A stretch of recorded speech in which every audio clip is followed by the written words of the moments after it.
Larry Johnson's a veteran of the CIA and the State Department's Office of Counterterrorism. He's the founder of Berg Associates. And just last week, he was talking sense to the panjandrums of the United Nations Security Council. And we couldn't resist. We had to get a second opinion on the events that are going on now in the world. Larry, first of all, tell us what it was like at the United Nations. Were you well received? Tell us the essence of the message you delivered there. Sure. I was well received. I was, in fact, seated next to the British delegation. Initially, just a young woman was seated in the chair, and then the British representative finally showed up. To his credit, unlike his disaster of a colleague from France, the British ambassador started off his remarks by thanking all of the briefers, which included me. I didn't even get thanks from my own country's representative. But apart from that, I was extremely well received by the Russians, by the Chinese, by the Algerians, representatives of Mozambique, Sierra Leone, even the representatives of Ecuador, Korea, and Japan were not dismissive. And the thrust of my message was, look, I've been involved with international money laundering investigations, with international criminal investigations surrounding the downing of Pan Am 103. I've been involved with planning terrorist operations while doing training exercises, so I know the kind of planning that goes into it. There's absolutely no reason in the world this has not been investigated by the UN, except for one reason. They already know who did it, and nobody wants to be out there. Most of these countries don't want to finger the United States as the supreme culprit, even though we know that that's who did it. And so my attempt was to try to shame the United States, the United Nations, a little bit into doing its job and upholding actual international rules-based order instead of this selective prosecution where it's okay for the United States to destroy infrastructure that is critical to the economy of Germany. What's sort of shameful, though, in all of this is the fact the economy of Europe, in fact. Yeah. I mean, this was a terrorist act against Europe, not just Germany and Russia. The joint owners of the pipeline had extremely serious impact on the environment. Everybody knows who did it, but no one will say so, not even the United Nations. It's an extraordinary example of lawlessness, isn't it? Yeah, of course I laugh. At least Liz Truss said it.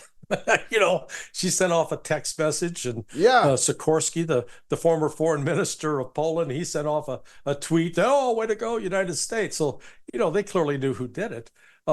What's sort of disgraceful in this is that the purpose of this act had one single objective: destroy Russia's ability to supply cheap energy to Europe and can try to compel the Europeans into buying from the United States. That's it. Greed. Pure, unadulterated greed. That's what this was all about. It's gangsterism, yeah? I mean, if the mafia did a crime like this, you wouldn't be surprised. Yeah. The mafia would be more sensible about it. And yet, you'd be surprised at the number of Americans that you think would be more thoughtful, that are experienced, that are wealthy, that are well-educated, that said, oh, yeah, we had to destroy this because we couldn't allow Russia to supply Germany with cheap natural gas. That made Germany a vassal state. And I'm going, whoa, wait a second. I thought this whole international economic theory about free trade operated on the principle that you try to pay the lowest price for a commodity, not the highest price, and that you don't punish a country for being successful and producing something at a lower price. Good God, what are we talking about? Then what they wanted is traditional mercantilism that's based upon monopoly. Yeah, absolutely. Now, turning to events in your country, the rest of the world is, at least those with access to alternative media, is transfixed at the sight of armed big thugs knocking hell out of boys and girls who are peacefully protesting against what's happening and what's about to happen in Gaza. And the liberals are cheering on, Larry. Has the country gone mad? Well, you and I are, I think, about the same age. And we can remember back in 68, 69, the anti-war protests. And what I'm struck by is the similarities. Because back in 68, 69, when these anti-war protesters were coming out, they were being dismissed as outside agitators. They were under the control of foreign organizations, and that their message was illegitimate. But the reality was their message was exactly right. The United States government was lying about the pretext for the war in Vietnam. And it was killing civilians in terrible numbers in Vietnam. So those protesters were right. Whether or not there was outside organization or agitators, the message was correct. There's a part of me that believes that there may actually be, if you will, the U.S. government helping organize and push these protests for one reason: to inoculate the American public so that it accepts police violence against protesters. So, right now it's being portrayed as these are anti-Semitic protesters and they're threatening Jews. Well, I don't discount at all the likelihood that there are FBI provocateurs put into those crowds deliberately trying to initiate acts of violence to provoke a police response. But once Americans become accustomed to that police response, then come November, if there are protests against an election being stolen, then we're all on board with, these protesters are out of line, beat them up, put them in jail. And that's one of the, it's so dangerous because this is a clear violation of the First Amendment. Well, great minds think alike, Larry. I tweeted this very morning to the MAGA people, the Trump supporters, who are cheering on what's happening on campuses now all over America.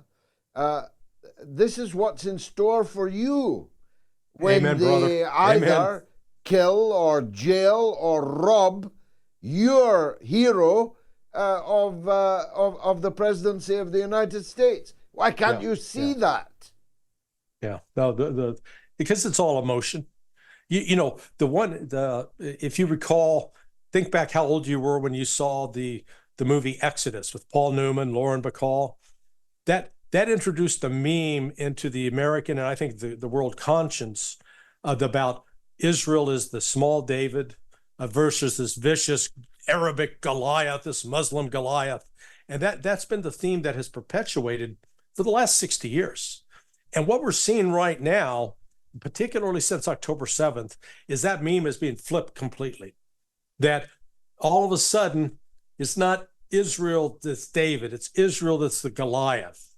It's the Palestinian people who are the David. It's the Palestinian people who are being murdered, being abused, being facing genocide, being starved. Everything that used to be Israel being the persecuted ones, they're the ones persecuting. They're the ones doing the killing in disproportionate amounts. And the numbers bear that out. They always want to talk about Hamas being the terrorist state or the terrorist organization. Yet when you go back and look at all of the terrorist attacks attributed to Hamas since 2000, it numbers something around 1,500. And the majority of those attacks are against military or police targets, not against civilian targets. And 1,500 casualties. Compare that with, when you go back prior to October 7th, and then in October 7th, you're approaching 50,000 Palestinians murdered. 50,000. You tell me how 50,000 is somehow justifies 1,500. I mean, it's just the numbers are not even. It's not even an eye for an eye, is it? It's 10, 15, 25 eyes for an eye. Yeah. Even if you look at it in that on those metrics. Now, here's a question for you as an expert in the corridors of power. It was Scott Ritter's view that the ICC are not really considering a warrant for the arrest of Netanyahu, that this has actually been got up by Netanyahu himself to inveigle himself in Washington, where, of course, there's a very large amount of skepticism and inbuilt hostility to the ICC. Right. Do you think there is going to be a warrant for the arrest of Netanyahu? No, I'm doubtful of that, but we are seeing, I think today Turkey finally announced it was joining South Africa's case in the ICC against Israel. So I think that's significant. That shows at least in the past, Israel is sort of an ally of Turkey or vice versa. And now Erdogan, facing, political defeat at home, he's come to his senses and recognizes he can't continue to collaborate with Israel. But I think Scott's right. Some of this is contrived. It gets to put Netanyahu in a position to be maybe a more sympathetic figure. But let everybody understand one thing. If Netanyahu fell over dead tonight, gone tomorrow, it's not going to change Israel's policy one iota, because the 78% of the Israelis support killing the Palestinians, exterminating the Palestinians, ridding Gaza of Palestinians. So, people shouldn't kid themselves that this is somehow just a policy of a crazed Netanyahu. Bibi Netanyahu he's just a symptom of a far deeper sickness. Now, we were talking earlier, Larry, about the dichotomy that will crystallize in November. You choose Trump or you choose Biden, or the deep state decides what you chose. However it's worked out. But isn't that the same in America as it is in Britain, as it is in Israel?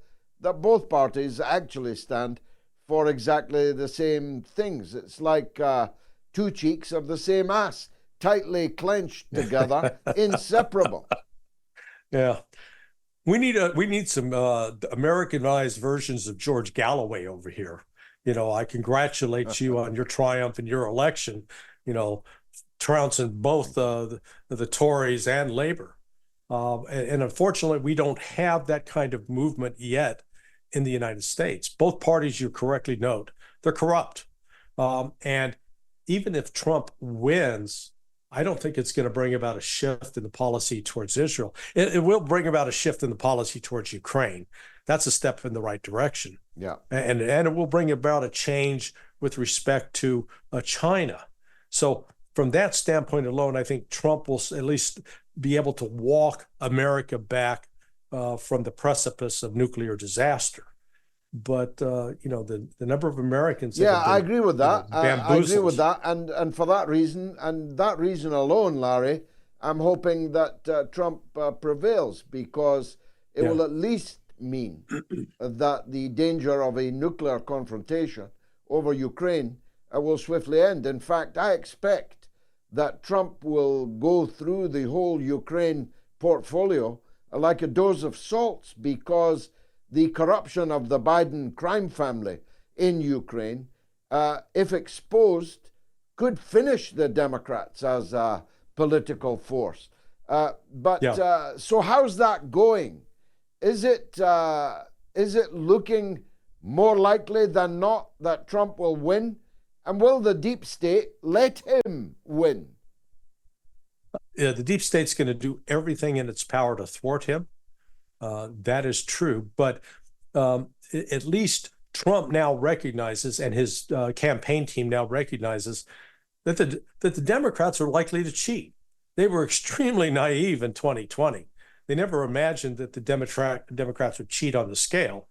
And they also didn't realize that some Republicans had also been involved in that kind of cheating, such as I believe the governor of Georgia, Brian Kemp, was one example. So they're now got a team of lawyers. If you go back to 2020, in the immediate days after that stolen election, Trump did not have one organized team to attack it.